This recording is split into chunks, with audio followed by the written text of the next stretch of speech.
भारत माता की, भारत माता की। तेलंगाना की गवर्नर तमिलसाई सौंदरराजन जी, केंद्रीय मंत्रिमंडल के मेरे साथी अश्विनी वैष्णव जी, इसी तेलंगाना की धरती के पुत्र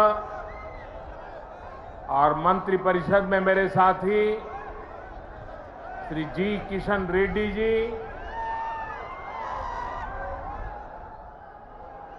बहुत बड़ी संख्या में आए हुए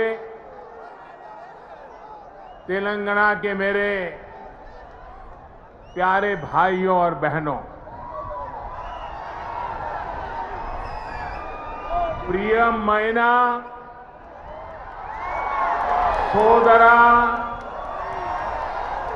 సోదరి మణులారా,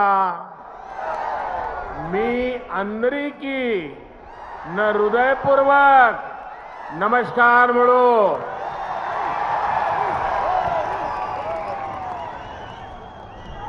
महान क्रांतिकारियों की धरती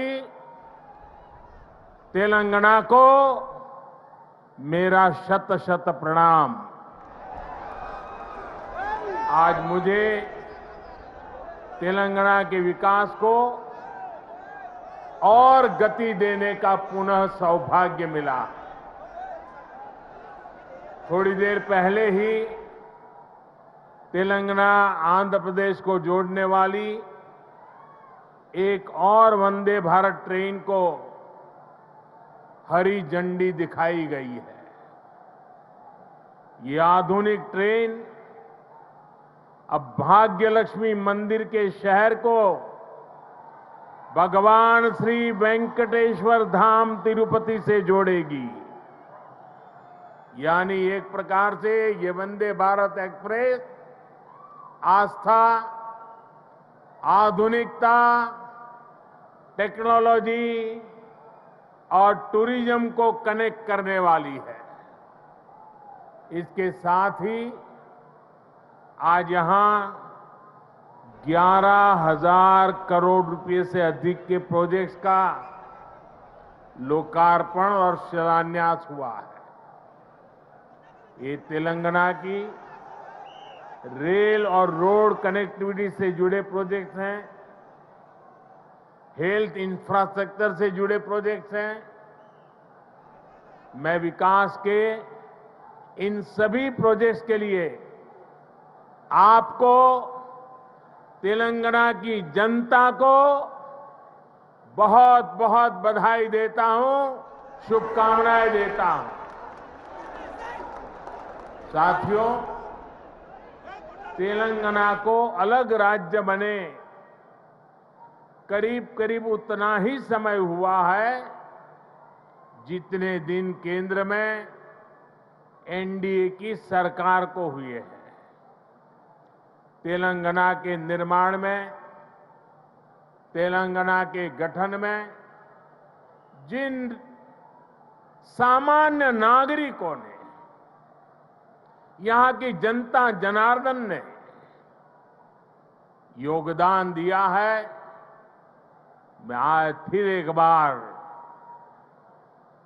कोटि कोटि जनों को आदरपूर्वक नमन करता हूं। तेलंगाना के विकास को लेकर, तेलंगाना के लोगों के विकास को लेकर जो सपना आपने देखा था, तेलंगाना के नागरिकों ने देखा था, उसे पूरा करना केंद्र की एनडीए सरकार अपना कर्तव्य समझती है। हम सबका साथ, सबका विकास, सबका विश्वास, सबका प्रयास के मंत्र को लेकर के आगे बढ़ रहे हैं।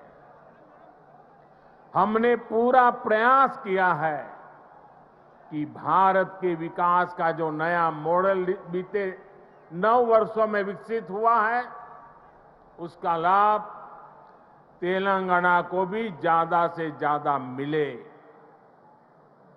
इसका एक उदाहरण हमारे शहरों का विकास है। बीते 9 वर्षों में हैदराबाद में ही करीब 70 किलोमीटर का मेट्रो नेटवर्क बनाया गया है। Hyderabad multi modal transport system MMTS project पर भी इस दौरान तेजी से काम हुआ है। आज भी यहां 13 एमएमटीएस सर्विस शुरू हुई है। एमएमटीएस का तेजी से विस्तार हो, इसके लिए इस वर्ष के केंद्र सरकार के बजट में तेलंगाना के लिए 600 करोड़ रुपए रखे गए हैं। इससे हैदराबाद, सिकंदराबाद सहित आसपास के जिलों के लाखों साथियों की सुविधा और बढ़ेगी। इससे नए बिजनेस हब बनेंगे, नए इलाकों में इन्वेस्टमेंट होना शुरू होगा। साथियों, 100 साल में आई सबसे बड़ी गंभीर महामारी और 2 देशों के युद्ध के बीच आज दुनिया भर की अर्थव्यवस्थाओं में बहुत तेज गति से उतार चढ़ाव हो रहा है।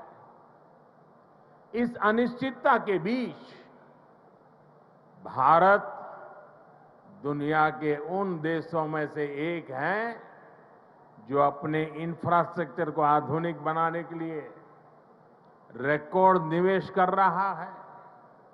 इस साल के बजट में भी 10 लाख करोड़ रुपए आधुनिक इंफ्रा के लिए अलॉट किए गए हैं।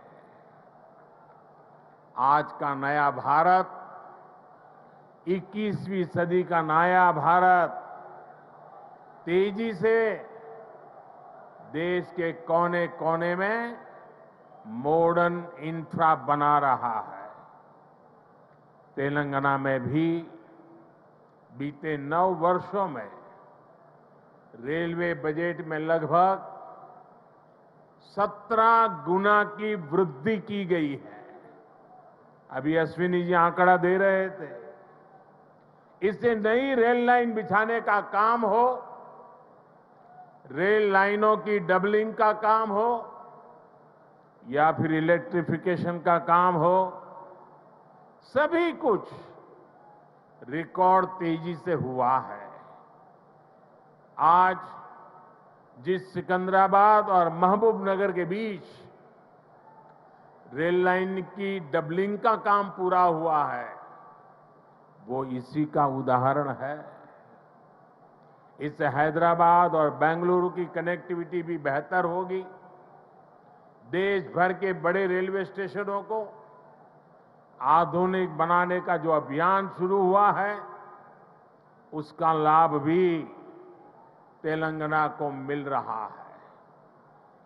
सिकंदराबाद रेलवे स्टेशन का विकास भी इसी अभियान का हिस्सा है। साथियों, रेलवे के साथ ही केंद्र सरकार द्वारा तेलंगाना में हाईवे का नेटवर्क भी तेज गति से विकसित किया जा रहा है। आज 4 हाईवे प्रोजेक्ट्स का शिलान्यास यहां हुआ है। 2300 करोड़ की लागत से अक्कलकोट कर्नूल सेक्शन को हो, 1300 करोड़ की लागत से महबूबनगर चिंचोली सेक्शन का काम हो, करीब 900 करोड़ रुपए की लागत से कलवाकुर्ती कोल्हापुर हाईवे का काम हो, 2700 करोड़ की लागत से खम्मम देवरापल्ली सेक्शन का काम हो। केंद्र सरकार तेलंगाना में आधुनिक नेशनल हाईवे निर्माण के लिए पूरी शक्ति से जुटी है। केंद्र सरकार के निरंतर प्रयास की वजह से आज तेलंगाना में नेशनल हाईवे की लंबाई दोगुनी हो चुकी है। साल 2014 में जब तेलंगाना का निर्माण हुआ था, तब यहां 2500 किलोमीटर के आसपास नेशनल हाईवे थे। आज तेलंगाना में नेशनल हाईवे की लंबाई बढ़कर के 5000 किलोमीटर पहुंच गई है। इन वर्षों में केंद्र सरकार ने तेलंगाना में नेशनल हाईवे बनाने के लिए करीब करीब 35,000 करोड़ रुपए खर्च किए हैं। इस समय भी तेलंगाना में 60,000 करोड़ रुपए के रोड प्रोजेक्ट्स पर काम चल रहा है। इसमें game changer Hyderabad ring road का प्रोजेक्ट भी शामिल है। साथियों, केंद्र सरकार तेलंगाना में इंडस्ट्री और खेती दोनों के विकास पर बल दे रही है। टेक्सटाइल ऐसा ही उद्योग है जो किसान को भी और मजदूर को भी दोनों को बल देता है। हमारी सरकार ने देश भर में 7 मेगा टेक्सटाइल पार्क बनाना तय किया है। इनमें से एक मेगा टेक्सटाइल पार्क तेलंगाना में भी बनेगा। इससे युवाओं के लिए नए रोजगार का निर्माण होगा। रोजगार के साथ साथ तेलंगाना में शिक्षा और स्वास्थ्य पर भी केंद्र सरकार बहुत निवेश कर रही है। तेलंगाना को अपना एम्स देने का सौभाग्य हमारी सरकार को मिला है। एम्स बीबी नगर से जुड़ी अलग अलग सुविधाओं के लिए भी आज काम शुरू हुए हैं। आज के ये प्रोजेक्ट तेलंगाना में ease of travel, ease of living और ईज ऑफ डूइंग बिजनेस तीनों को बढ़ाएंगे। हालांकि साथियों, केंद्र सरकार की इन कोशिशों के बीच मुझे एक बात के लिए बहुत पीड़ा है, बहुत दुख होता है, दर्द होता है। केंद्र के ज्यादातर प्रोजेक्ट्स में राज्य सरकार से सहयोग न मिलने के कारण हर प्रोजेक्ट में देरी हो रही है, विलंब हो रहा है। इससे नुकसान तेलंगाना के लोगों का, आप लोगों का हो रहा है। मेरा राज्य सरकार से आग्रह है कि वो विकास से जुड़े कार्यों में कोई बाधा न आने दे, विकास के कार्यों में तेजी लाएं। भाइयों और बहनों, आज के नए भारत में देशवासियों की आशाएं, आकांक्षाएं, उनके सपने पूरे करना हमारी सरकार की प्राथमिकता है। हम दिन रात मेहनत करके इसी कोशिश में जुटे हैं, लेकिन कुछ मुट्ठी भर लोग विकास के इन कार्यों से बहुत बौखलाए हुए हैं। ऐसे लोग जो परिवारवाद, भाई भतीजावाद और भ्रष्टाचार को पोषित करते रहे, उन्हें ईमानदारी से काम करने वालों से परेशानी हो रही है। ऐसे लोगों को देश के हित से, समाज के भले से कोई लेना देना नहीं है। ये लोग सिर्फ और सिर्फ अपने कुनबे को फलता फूलता देखना पसंद करते हैं। हर प्रोजेक्ट में, हर इन्वेस्टमेंट में ये लोग अपने परिवार का स्वार्थ देखते हैं। तेलंगाना को ऐसे लोगों से बहुत सतर्क रहना जरूरी है। भाइयों और बहनों, भ्रष्टाचार और परिवारवाद एक दूसरे से अलग नहीं है। जहां परिवारवाद और भाई भतीजावाद होता है, वहीं से हर प्रकार का करप्शन फलना फूलना शुरू हो जाता है। परिवारवाद, वंशवाद का मूल मंत्र ही सब चीजों को कंट्रोल करना होता है। परिवारवादी हर व्यवस्था पर अपना कंट्रोल रखना चाहते हैं। उन्हें ये बिल्कुल पसंद नहीं आता कि कोई उनके कंट्रोल को चैलेंज करे। आपको मैं एक उदाहरण देता हूं। आज केंद्र सरकार ने डायरेक्ट बेनिफिट ट्रांसफर डीबीटी व्यवस्था विकसित की है। आज किसानों को, विद्यार्थियों को, छोटे व्यापारियों को, छोटे कारोबारियों को आर्थिक मदद का पैसा सीधे उनके बैंक खाते में भेजा जाता है। हमने देश भर में डिजिटल पेमेंट की व्यवस्था। आखिर ये पहले क्यों नहीं हो पाता था?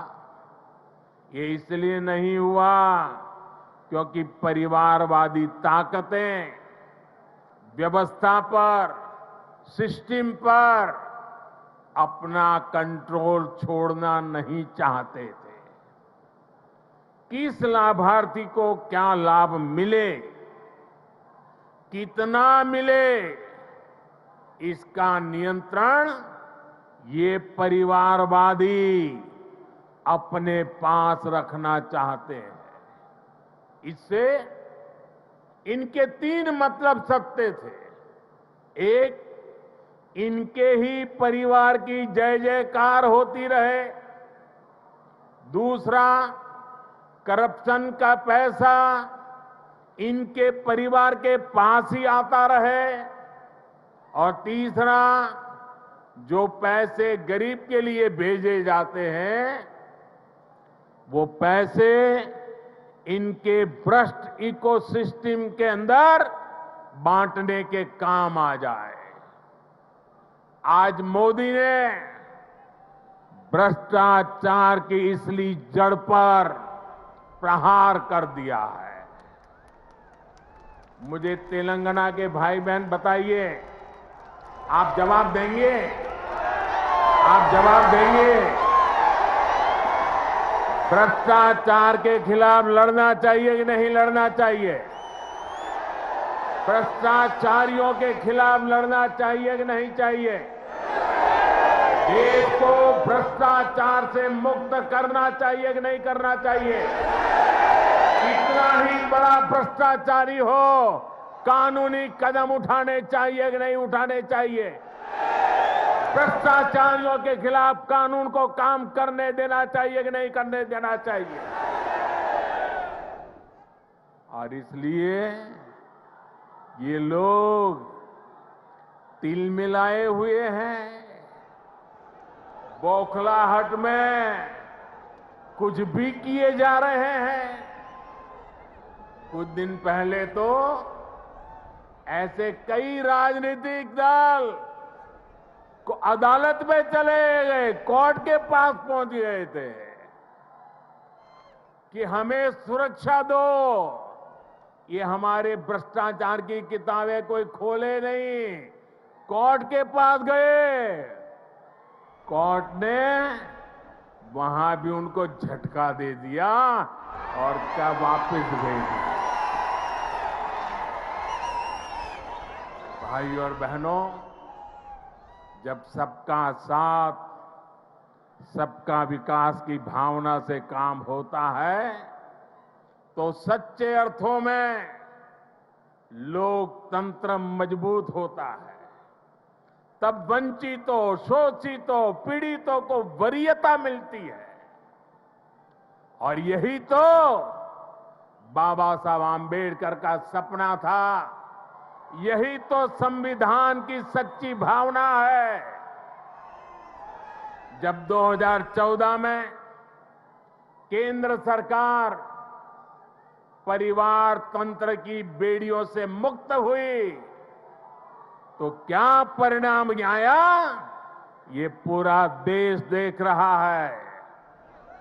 बीते 9 वर्षों में देश की 11 करोड़ माताओं, बहनों, बेटियों को इज्जतघर टॉयलेट की सुविधा मिली है। इसमें तेलंगाना के भी 30 लाख से अधिक परिवारों की माताएं, बहनों को भी ये व्यवस्था मिली है। बीते 9 वर्षों में देश में 9 करोड़ से अधिक बहनों, बेटियों को उज्ज्वला का मुफ्त गैस कनेक्शन मिला है। तेलंगाना के 11 लाख से अधिक गरीब परिवारों को भी इसका लाभ मिला है। साथियों, परिवार तंत्र तेलंगाना सहित देश के करोड़ों गरीब साथियों से उनका राशन भी लूट लेता था। हमारी सरकार में आज 80 करोड़ गरीबों को मुफ्त राशन उपलब्ध कराया जा रहा है। इससे तेलंगाना के भी लाखों गरीबों की भी बहुत मदद हुई है। हमारी सरकार की नीतियों की वजह से तेलंगाना के लाखों गरीब साथियों को 5 लाख रुपए तक के मुफ्त इलाज की सुविधा मिली है। तेलंगाना के 1 करोड़ परिवारों का पहली बार जनधन बैंक खाता खुला है। तेलंगाना के 2.5 लाख छोटे उद्यमियों को बिना गारंटी का मुद्रा ऋण मिला है। यहां 5 लाख स्ट्रीट वेंडर्स को पहली बार बैंक लोन मिला है। तेलंगाना के 40 लाख से अधिक छोटे किसानों को पीएम किसान सम्मान निधि के तहत लगभग 9,000 करोड़ रुपए भी मिले। ये वो वंचित वर्ग है जिसको पहली बार वरीयता मिली है, प्राथमिकता मिली है। साथियों, जब देश तुष्टीकरण से निकलकर सबके संतुष्टीकरण की तरफ बढ़ता है, तब सच्चा सामाजिक न्याय जन्म लेता है। आज तेलंगाना सहित पूरा देश संतुष्टीकरण के रास्ते पर चलना चाहता है, सबका प्रयास से विकसित होना चाहता है। आज भी तेलंगाना को जो प्रोजेक्ट मिले हैं वो संतुष्टीकरण की भावना से प्रेरित है, सबका विकास के लिए समर्पित है। आजादी के अमृत काल में विकसित भारत के निर्माण के लिए तेलंगाना का तेज विकास बहुत जरूरी है। आने वाले 25 साल तेलंगाना के लिए भी बहुत महत्वपूर्ण है। तेलंगाना के लोगों को तुष्टीकरण तथा भ्रष्टाचार में डूबी हर ताकतों से, ऐसी हर ताकतों से दूर रहना ही तेलंगाना के भाग्य को निर्धारित करेगा। हमें एकजुट होकर तेलंगाना के विकास के सारे सपनों को पूरा करना है। इन सारे प्रोजेक्ट्स के लिए एक बार फिर तेलंगाना के मेरे प्यारे भाइयों बहनों को मैं बहुत बहुत बधाई देता हूं। ये मेरे लिए अत्यंत संतोष की बात है, इतनी बड़ी तादाद में तेलंगाना के उज्जवल भविष्य के लिए, तेलंगाना के विकास के लिए आप हमें आशीर्वाद देने के लिए आए हैं। मैं आपका हृदय से आभार व्यक्त करता हूं। बोलिए भारत माता की, भारत माता की, भारत माता की। बहुत बहुत धन्यवाद।